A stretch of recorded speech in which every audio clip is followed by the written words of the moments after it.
If you're clean and sober today and there's some funky idea you have in your head and there's something you haven't told anyone, you need to tell at least one person what's really going on. The thoughts, the thing, doesn't have to be the whole wide world, doesn't have to be a group. It could be whoever you feel safe, and you could tell this person this thing and this person this thing. So there's no right and wrong way to do it. Just make sure you talk about the things that you need to come out. That's going out to people that are struggling. For families or for anyone that's searching, like if you can and you do have the resources, family coaching, family therapy, wraparound services, case management, we don't want to be at Next Level Recovery Associates. We don't want to be a Band-Aid. Our goal is to create lasting change in the individual, the family system, or in the corporate space.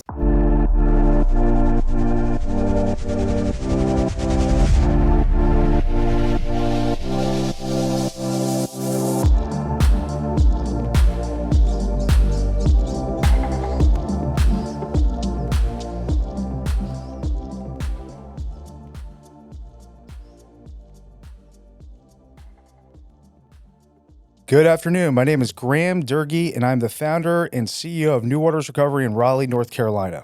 Welcome to our weekly podcast, Finding New Waters. Our goal in creating Finding New Waters is to provide a resource for families to help navigate the complexities of supporting a loved one struggling with substance use or mental health. When we find ourselves in crisis due to one of these issues, most people have no idea where to turn. We hope to shed some light onto what is often the darkest hour for many families. All right, guys, thank you for joining us for another episode of Finding New Waters. And today I have Erica Cooney, one of our primary therapists here at New Waters Recovery, who is a licensed marriage and family therapist. And then our guest on the show is Amanda Marino, and she is the co-founder of Next Level Recovery Associates. Amanda, thank you so much for taking some time to hang out with us today. Thank you both so much for having me. It's such an honor and humbling always to be asked to do things like this. Absolutely. So I thought we could start off, if you're open to it, maybe just tell us a little bit about you and what kind of brought you to the field, and what do you like? What have been your experiences? Well, when I speak at a conference, an event, I say there's like two versions of me, right? So there's me, there's Amanda, the co-founder, I started a nonprofit for women to go back to school and recovery, and had that going for years. I decided to fill a gap in my community that really needed to happen, like the before, during, and after piece. And there's a lot of people that are doing it out there. And when I worked for a number of people as a contractor, like I did all the work that my team does. Like I've done companioning, I've done all of it. And I think it gives me a different perspective. And I want to continue to evolve and try new ways to meet people where they are and to try to make and create lasting change. So that's what our company is all about. I had this idea. I had a full-time cushy job, and I told my ex-husband, I said, I can't make it to Christmas. I need to leave my job and start now. Mm-hmm. And I was already building it up on the side. So by the time I left in August, I couldn't really make it even close to December. I opened up my business and quickly saw that I needed a co-founder. And that's when I, got that direct hit on a run, or a spiritual hit of it has to be Blake. And we started in January of 2020. And we've been extremely, fruitful and abundant since then. That's great. That's great. And then who the other side of me is. Uh-huh. No, go ahead. The other side of me is I'm a mom. I have an almost 18-year-old son who was 18 months old when I got clean and sober. He'll be 18 on the 18th this month. I have an 11-year-old daughter. I'm a single mom, a homeowner. I love to be active. I love to adventure. I love to travel. And I just love to live life to the fullest and be happy and free.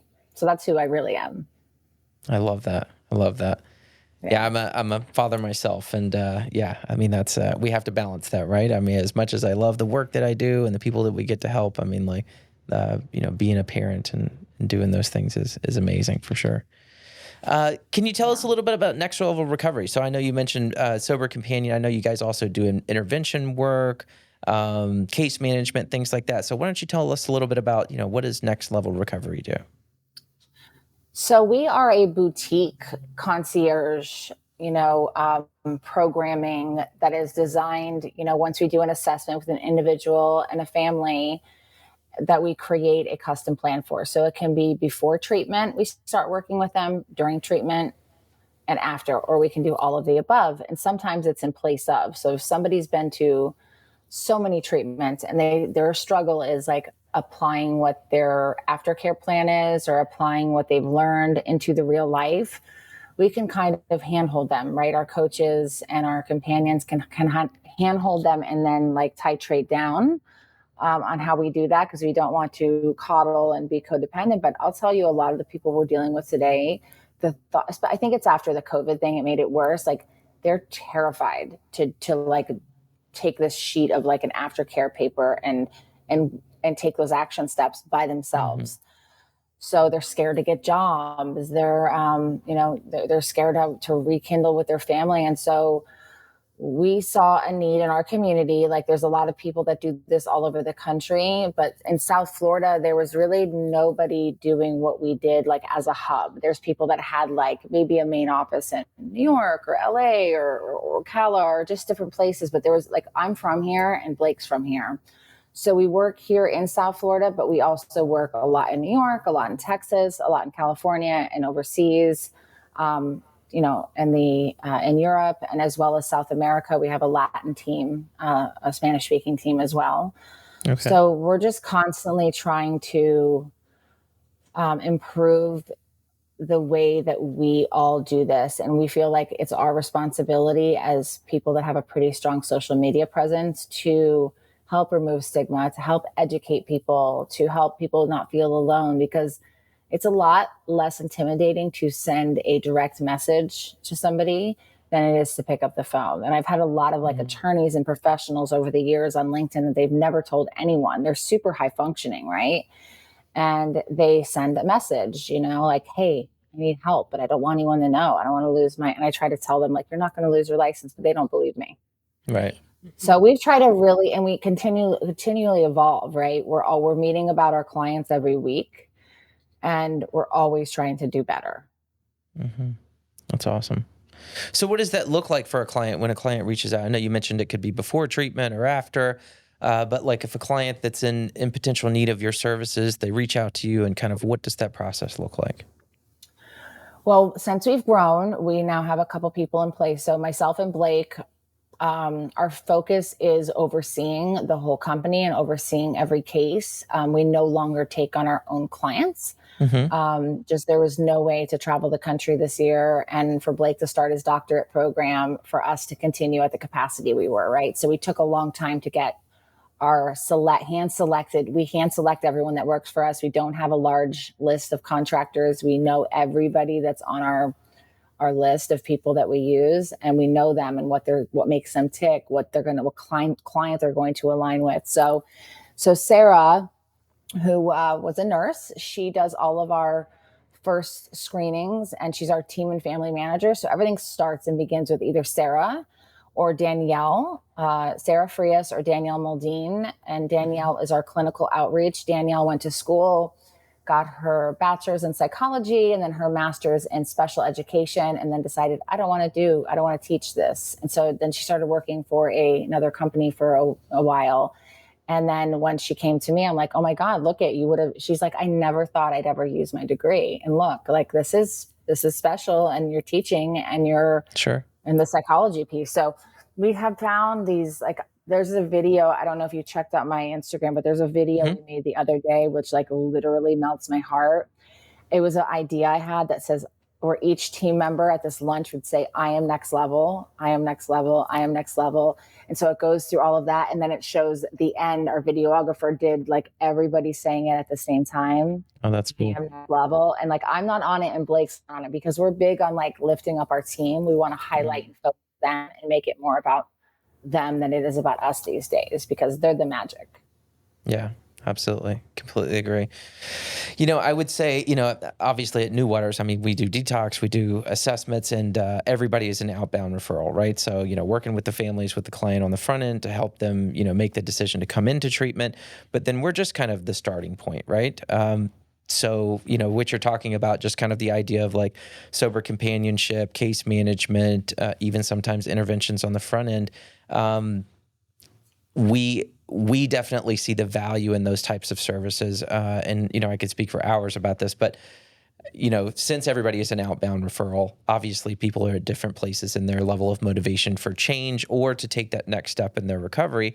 And then we also see, unfortunately, with the disease of addiction, we just see a lot of recidivism, the word that I'm looking for that I can't find right now. Yeah. We know what you mean.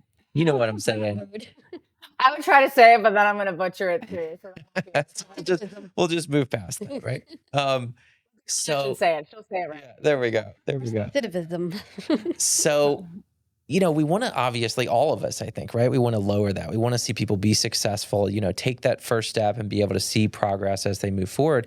And that is one service, I think, that a lot of time is very valuable in helping people reach that goal, that a lot of people just don't take advantage of, is that, for maybe different reasons, and maybe you could speak to this, but maybe feeling like, they can do it on their own, right? Or just not being willing to ask for that additional layer of help, or to think, to be in the mindset that if I just do detox and residential, I should be cured and fine. But a lot of times having someone that can be there as a resource and provide additional support and accountability can just be such a huge help in this process. Yeah, well, I'm going to kind of backtrack because a few things that you said Sure. came up. So the first thing is like, doing what the services you do, detox and residential, right? Mm-hmm. So your admissions team and like your, intake staff and your, detox therapist notice on the front end that this family is like definitely needs your family program, but is way too much. They're lighting your phone up. They don't understand. They're not educated. We're called often then to kind of step in. And then we support, and we're a third-party voice of whatever your clinical recommendations are. So now they have two different organizations that have no association with each other except for their trusted partners, giving the same messaging, right? So that's one way where providers will call us and be like, Amanda, like, we need you guys to we have a family coach, we have a psychiatrist, we have a psychologist, we have a dietitian, and then we have coaches and, companions that are specialties to everything. And then on the back end, people go home and sometimes they go home to their house still with who knows what in it still, right? Like, is there paraphernalia? Is there stashes? Like, we do this thing where we'll go home with people, clean up their house, like get them settled, start implementing that plan, making sure they make their first few therapist appointments. They're making meetings, they're meeting people. They're not isolating, because that's the easiest and most common thing to do.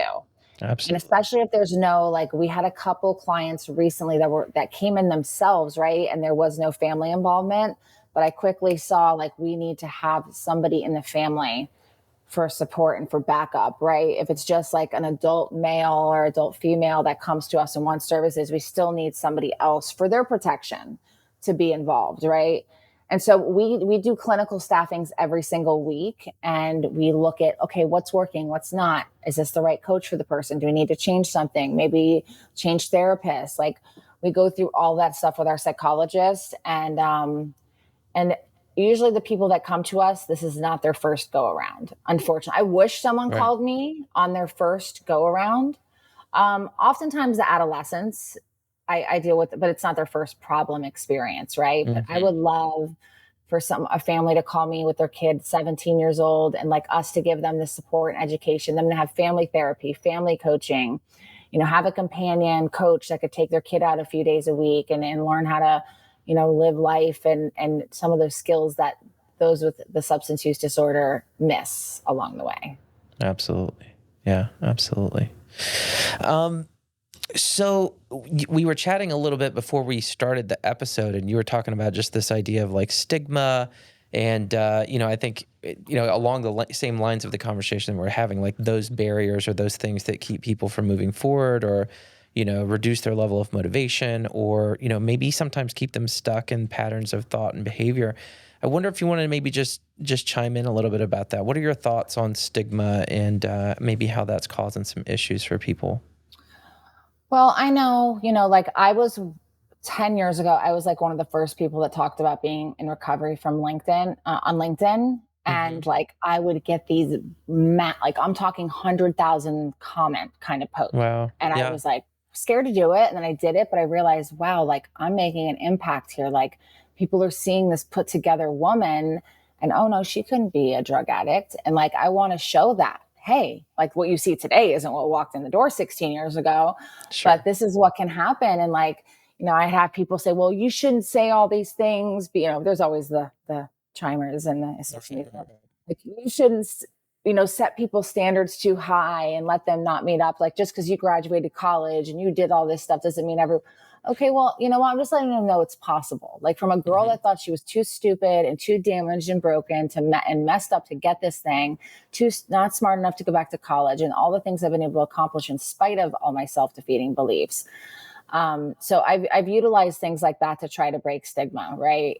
Where it's the person that suffers with it's usually complex things. Nowadays it's way more than just dual diagnosis, right? There's so many pieces, and like it's okay. Like we all hurt, we're all going through something. And what's really been fueled up in me lately is this whole black and white mentality. I'll let you chime in before I dig into that because I'm going to go down a rabbit hole. Well, I'm interested exactly where you're going with that. So black and white. I mean, I have my own thoughts, but I'm wondering what do you mean by that, right? I mean, immediately what jumps up for me is I think, just kind of working in this field for a long time now. I mean, there's kind of this old school way of thinking about things, and I think it is really important that people start. I mean, it's nice to see that there is some movement that is very needed, but I think a lot of people are really stuck in the past still, unfortunately. And I want to jump in real quick if I could. I am in this field for almost 20 years now, and I am a trauma therapist. I joke when I'm here and say, I've done a lot of trauma work. My entire career has been in trauma. I just happen to be at a detox center now. And so the component that I'm bringing to New Waters is this trauma way of thinking, and every behavior serves a purpose. It started somewhere, and it was helpful at one point. And now it's no longer helpful. Let's figure out why, and let's figure out this new skill that you can develop so that you can move forward. And everything is data. It's all it is data. That's how I start to phrase things with our clients. And when we were talking before the episode, I was really digging what you're saying. So I can't wait for everyone else to hear what you're saying, because I think this is where we need to go in this field. Well, thank you for the work you do. I have been in trauma therapy since age 7. I'm 42, so that's a very long time of in and out. I've now been with my current therapist for 3.5 years. That's one piece to anyone in this field, is have a therapist. Yes, absolutely. Like I'm taking myself on a personal retreat to Costa Rica in December by myself, Nice. with kids, no friends and nothing. Yeah. So I'm really big on all of that as professionals, right? Like we have to do our own work, because what good if I'm broken and a mess, And I am a broken mess sometimes, right? But I tune in and figure out what I need. Do I need more rest? Do I need to take time off? So the black and white thing, and I'm the first one to take ownership that I was born and raised in my personal recovery in a very black and white methodology. And I preach that. If you didn't do what I did, you weren't doing it right, and you were going to die.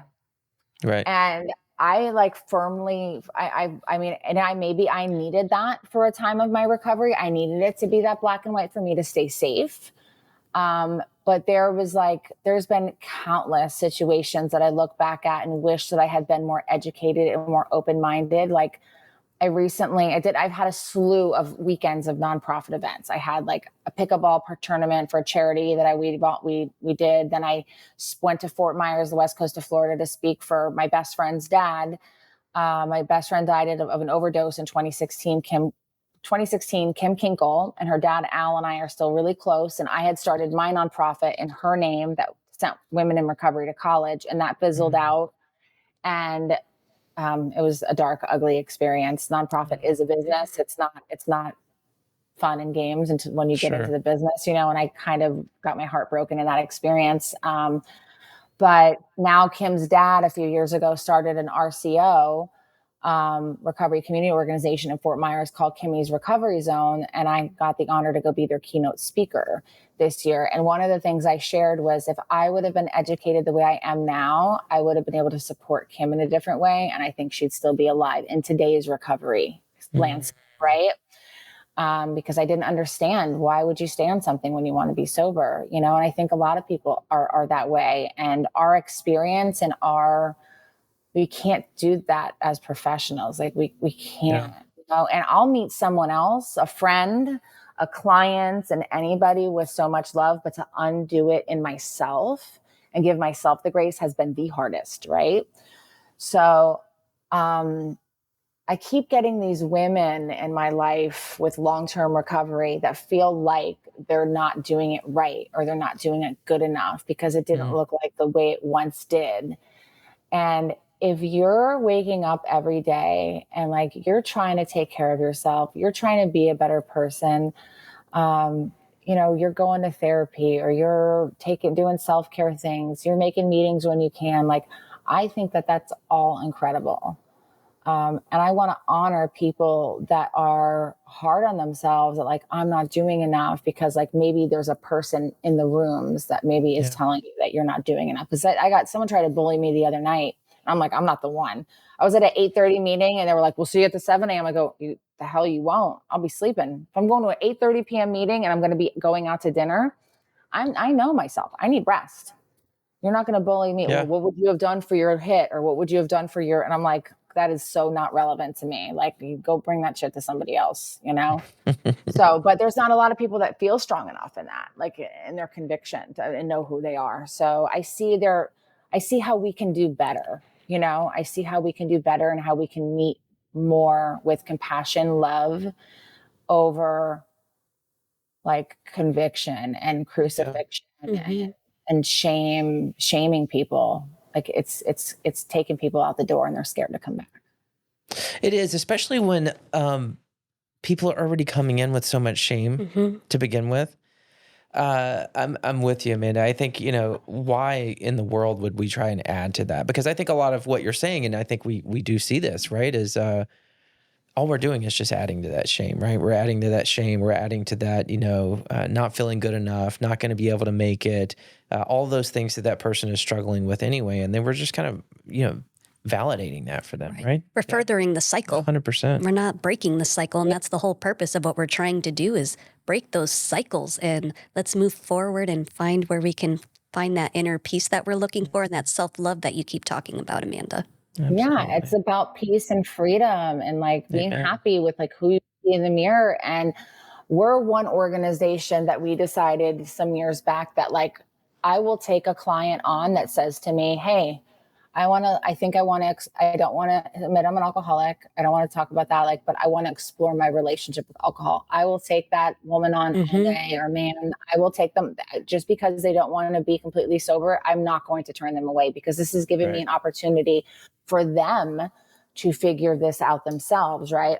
We'll take on clients that, want to try to continue to smoke pot. Like, we will try to, fill their time with good things and have the therapy and the medication and kind of like come up with a way that like, we're not making it so it's like an all day thing, right? Like, if they are doing it, maybe they're just doing it at night, as to where they're doing it all day because they had nothing going on and nothing to do and no goals and no focus. So I know there's other organizations that if someone's not willing to commit to complete abstinence, that people won't work with them. And I will take people if they're willing to get better.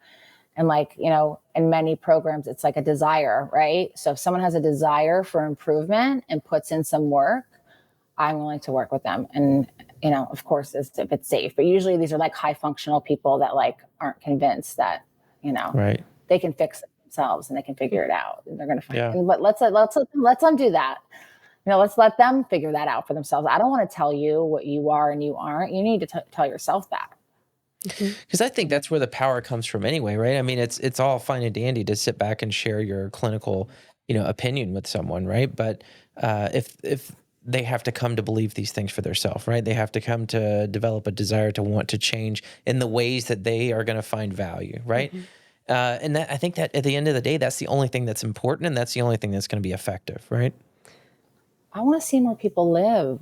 I want to see more people make it. Absolutely. And if they're alive, there's a chance. And if there's progress, that's beautiful. If it's not perfect and it's kind of ugly sometimes, that's okay. If there's, I'm going to not use like, I spoke for a women's program with moms and kids the other night, like a pretty, state funded, like, ankle bracelets, like all that stuff. This one girl was like, I'm a chronic relapser. And I was like, I reached out to her after. I go, let's change that narrative, love. Let's change it to you're a chronic recovery seeker.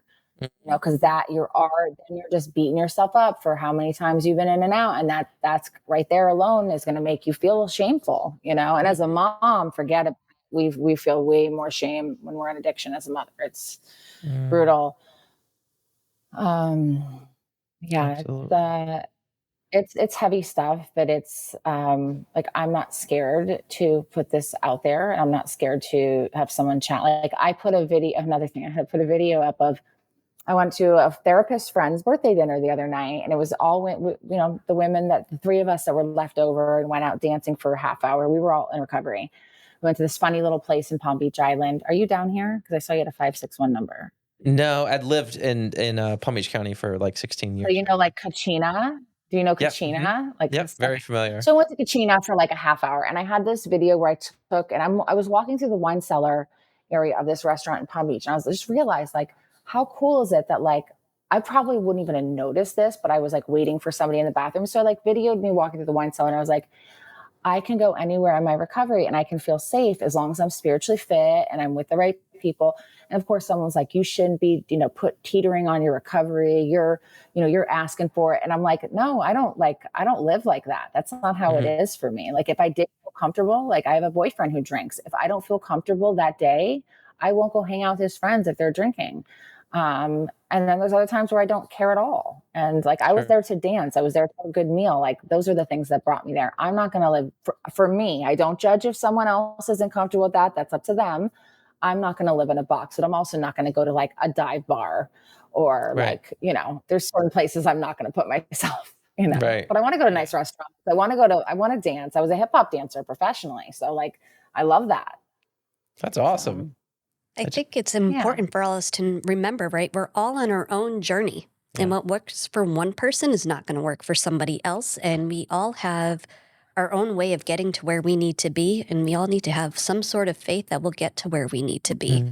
And the freedom to choose to get to where we need to be, right? And not feel, because the more we constrict, the more we're going to fight back in a way and rebel, because most people in recovery are like, nope, you ain't going to tell me what to do, right? And so it's just making sure everyone has a freedom to choose.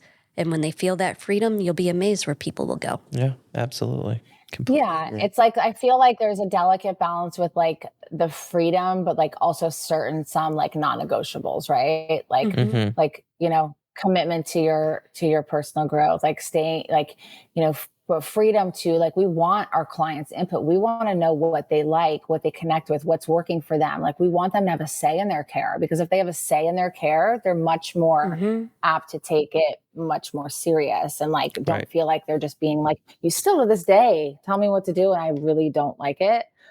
Tell me I can't do something, and then I'm going to show you how great I can do it. It's just in my being, even though all the work I've done, it's just still in there. Right. It's about having boundaries, right? Because the more it's about boundaries allow us to know the freedom we can have. I think that was one of the most important things I've ever learned. Yeah, absolutely. Absolutely. And then like, kind of just on that to add to like the kind of way that we do things. So there's this big, thing that's been going on a long time. I was in an adolescent program, a TC model, very abusive, very awful. And so there's this thing that still goes on in this country, the whole like snatch and grab adolescents in the middle of the night and do transports. Like, we don't do that. Okay. So like how we do, maybe there's some cases that it's needed. I'm just very not for it. As a traumatized teen who was sent to a traumatizing program that did the opposite of what I needed to, like if I, the programs that are around today are so much more loving and hear the kids and call the parents out. And it just wasn't like that back then. But we, if a teenager's family calls us, and if it's just like some behavioral and some problematic using, it's nothing that's dangerous that like needs detox or anything, we will tell the family, let's set up a meeting. We're going to come by. Like if there's an older sibling, like let's include everybody and come. And by that time, once we've dug in with the family, we know what's going on. we have a plan proposal. Like, listen, we want you to do this for 2-3 weeks. Like, meet up with a coach, go to a therapist, go to a psychiatrist, like this time you come in the house, like you don't do, and let them have a say in their, what they want to say, because they always have something to say too, and hear them out. And then when we tell them treatment's on the table, that if these things don't work, we're coming back to get you and we're taking you to residential treatment. Anytime we come back, they go willing, because they've proven to themselves that they can't do it this way. Yeah. And let me tell you, we don't have kids blow up, and we're not traumatizing kids. Right. Treating them as humans. Which is huge. Yeah, absolutely. That's all I wanted. That's all I wanted as a broken, abused teenager, was somebody to hear me and understand me and like love me where I was at. I hated myself. Absolutely.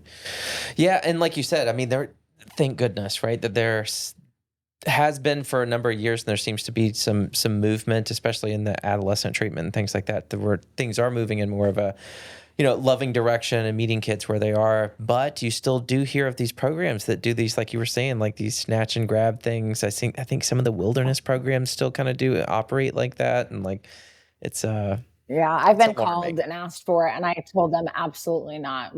My team does not do that. I'm not putting my team in that situation. That's traumatizing. And I'm not putting a kid in that situation from somebody who was physically abused, sexually abused. My sister was kidnapped and raped. Like, I am not putting some other kid through that shit. I'm not doing it. Absolutely. Completely agree with you. Amanda, one thing I wanted to touch base on, I know we're kind of getting close to the end of our time here, but I know that you did a show in the past, but I think you have not sure if you want to do a plug for that or anything, but you have a show that you've been working on. Can you tell us a little bit about that? Well, there's a little, like, the little story that leads up to, but it's not super long. I'm not a long storyteller, thank God. So I was in acting and modeling from ages 4 to 22. I started like runway, did commercials, print work, hip hop videos, dance in concerts for like Britney Spears, Kid Rock. I danced for Ricky Martin, Sugar Ray, like all these famous kids. Like I did a performance for Kiss in Jamaica for something. But anyway, so all these, I had this whole like, for me, my using wasn't all awful. I had a lot of fun. So my last audition I went to in my addiction, I completely was like up from the night before and completely embarrassed myself. And it was something I was really shameful about. Like, I had all of this opportunity and all of this talent, and I like ruined it with so many people in that field. And, I had a dream when I came into recovery of being back on screen and being in entertainment of some kind of sorts, and giving back and being a woman of substance, not objectified for being a young, good looking, flawless body 18-year-old, but for being like a woman of substance. Right. And I came in, I was 200 pounds and I had a face full of acne. I was 230 actually. I didn't even look like myself when I came into recovery. But I worked really hard, and I remember manifesting 14 years ago that I wanted to be on the show Intervention. Okay. And I did a few auditions for it over the years, but during the COVID time, and then I'm trained in gaming addiction, gaming disorder, and social media addiction. So I got called for that show, and I worked the season doing that show, and it was like my toe in the water. It was kind of a spin-off of Intervention, but a little different because you're dealing with different kind of cases. I got to work with 3 women on that, and that's out on A&E. It's on demand. You can find it. I had a friend tell me she was watching it the other day to educate her boyfriend on mental health. Okay. And then I just finished a month ago. I did my last out of 3 episodes for Intervention that's coming up on A&E, and also is streaming, I think, on Netflix and Hulu. I got to be the intervention professional for 3 episodes of it, and working with some individuals that were in horrific situations. I was in, Memphis, New Hampshire, and like Weaverville, California, which is like a very big meth place. So some places that Memphis, don't go. I thought it was going to be like Nashville. And I was like, this is not Toto. You're not in Nashville anymore. It was scary. We had bodyguards and stuff like that. Like it was like top 5 most dangerous cities right now. And like, they almost pulled it. But, I got to make an impact in these people's lives, and people that could never have afforded treatment, living under bridges, living in trap houses. Like, the amount of trap houses and kids living in them and the stuff that's going on literally all over our country, I think like I knew it, but when you see it, it's then on another level. Like we think this stuff goes on only in third world countries, and no, it is going on in a city near you everywhere. And the child protective services can't keep up with this stuff. Like, so working on that show for me, because I work with mostly very, high profile, like, people in entertainment, high wealth, net worth families, because they are very complex and have a lot more, they have a lot of things going on that they need additional support. So what's very interesting to me is that there's so different ends of the spectrum. The person living in the bridge or in the trap house has no access or no idea about any resources. And then the individual that has access to everything, right? And they both still struggle the same. Right. And so it was really good for me to see what I saw. I have like passion to create change in that area. I don't know what it looks like yet, but I don't think that we should have this going on all over our country, and kids should be, going through the situations I was in, seeing drugs at a young age, having abuse, and that's just going on everywhere. And there's like an area of Memphis, my friend told me, they won't even go in if 911's called. It's that scary. Oh, wow. Like, it's happening here. Like, we're seeing like all this horrible stuff that's going on overseas, and it's hideous and awful. I can't even turn the news on, but there is that going on literally in a neighborhood near all of us all the time. Yeah, and absolutely. It is. It's awful. There's hope. There is hope. There's hope for the ones that have it all and don't want it because they have it all, and it's hard to give them bottom lines. And then the ones that don't have access to resources, like if anyone calls me, like even when we were filming the show, there was a girl that popped up that I can't say too much because it's not out yet, but there was a girl that popped up that wasn't part of the show that like I even offered help to, because I didn't want to leave her. I was like, hey, here's my number. Like, I know that you're not part of this, but like, I don't want to leave you here. So if you want help, I'll find you something, call me, and I'll do my best. Not everyone is a next level recovery associates client, but like anyone that calls me for anything, our team will always make sure that they have some kind of plan or path or phone numbers to call that can meet their needs. Absolutely. That's amazing.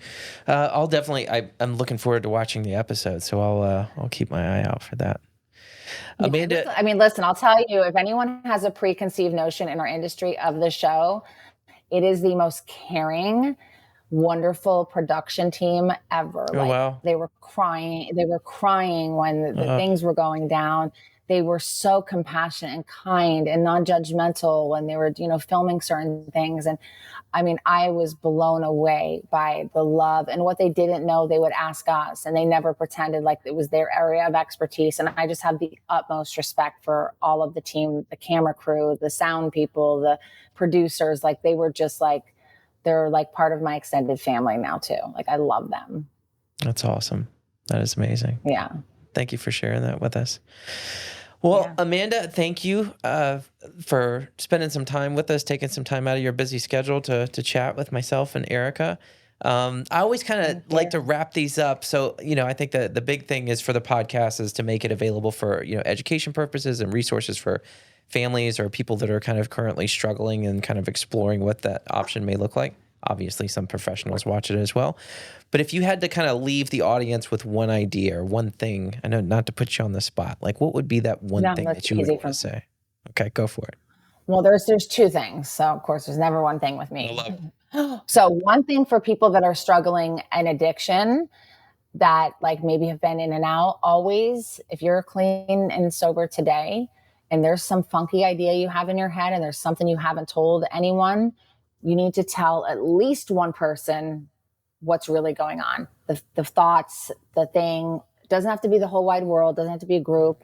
It could be whoever you feel safe. And you could tell this person this thing and this person this thing. So there's no right and wrong way to do it. Just make sure you talk about the things that you need to come out. That's going out to people that are struggling.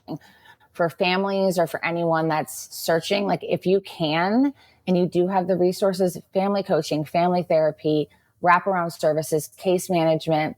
We don't want to be at next level recovery associates. We don't want to be a Band-Aid. Our goal is to create lasting change in the individual, the family system, or in the corporate space. So, do it right and do it right the first time. Don't go on Google, ask a trusted professional that or somebody that's been through it before. Word of mouth, you're going to get the best. It just terrifies me when I hear, families search on Google and be current, because what a program used to be 2 years ago, it could have been sold and changed and gutted and have new staff. So people like us who tour programs all the time are up to date with what's what and what's current. So, the more help, the better. The longer term the support and oversight, the better rates of living a long, happy, beautiful life. It's like, if you're going to do this, do it right and do it all the way. Words of wisdom. Or if you've done it 10 times, this time, let's do it right, and make it the last time. Because, sometimes the people that come to us are just like so done that they don't believe anything's going to work. Just don't give up hope. There's hope for everyone. There you go. I love that. Thank you, Amanda. Appreciate it. Erica, thank you. Thank you. Thank you for having me. And it was really great to meet you. And I look forward to following you on IG. Yeah, definitely. And I've known Graham and Chloe a very long time, since they lived down here. So, I know there's been some talk of myself or someone from my team coming up to see you guys. So I'd love to. Yeah, would love that. Thank you for the work you're doing. And thank you for doing trauma work for 20 years. That means you have to do extra self-care like I do. Right. Sometimes these families expect us to know the answers to everything, and sometimes we don't know the answers, and that's okay. Mm-hmm. Exactly. Absolutely. Very good. Thank you both.